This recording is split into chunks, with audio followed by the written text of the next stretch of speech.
Sa isang maliit na baryo, sa kabundukan, may isang kwento na matagal nang ikinukwento ng mga matatanda. Isang kwento ng takot ng nilalang na gumagala sa dilim ng gabi, ang aswang. Ayon sa mga kwento, hindi sila basta makikita ng kahit sino. Ang aswang, isang nilalang na may kakayahang magbago ng anyo, ay nagtatago sa dilim at dumadaan sa mga gabi ng buwan. Isang gabing iyon, si Maria, isang batang babae mula sa baryo, at ang kanyang kaibigang si Carlos ay naglalakad pauwi matapos ang isang salo-salo sa kanilang baryo. Walang kamalay-malay, ang gabing iyon ay magiging isang pagsubok sa kanilang tapang. Si Maria at Carlos ay nasa bahay ni Lola Iska. Ang ilaw ng kandila lamang ang nagliliwanag sa dilim ng silid. Bago pa man nila maranasan ang takot, pinuntahan nila si Lola Iska. Si Lola Iska, isang matandang babae na matagal nang nakatira sa baryo, ay may malalim na kaalaman tungkol sa mga bagay na hindi nakikita ng mata. Nang magtanong si Maria tungkol sa aswang, nagsimula si Lola Iska magkwento. Ang aswang, sabi ni Lola Iska, ay hindi madaling makita.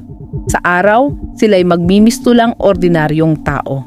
Ngunit kapag dumapo na ang dilim ng gabi, magbabago sila ng anyo. Minsan, nagiging mabagsik na hayop. Minsan naman ay hindi mo sila makikilala. Nasa anyo sila ng isang anino. Binanggit ni Lola Iska ang mga palatandaan. Kung malamig ang hangin at may amoy ng dugo, alam na nila na malapit na ang aswang. Kaya't ipinayo niya sa mga bata, mag-ingat at magdasal.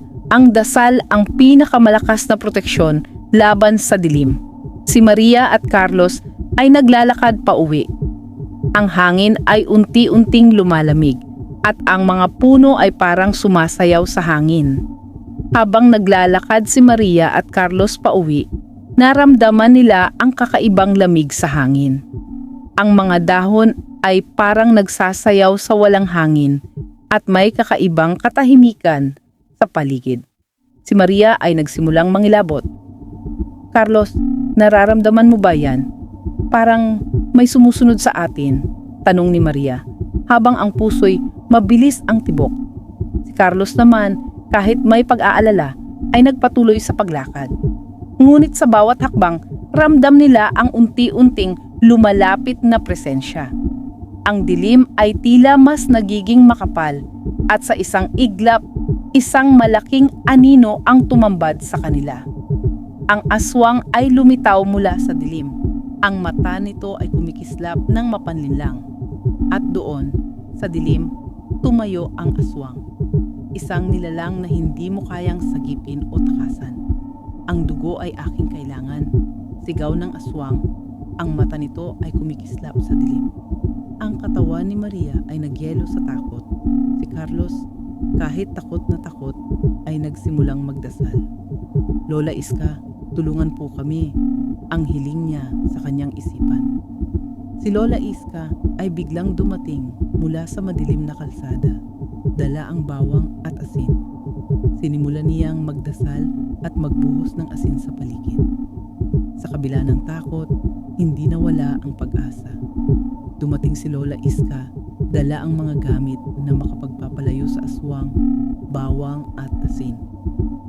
Ang matandang babae ay nagsimula ng isang dasal at sa isang malakas na tinig, inutusan ang aswang na umalis.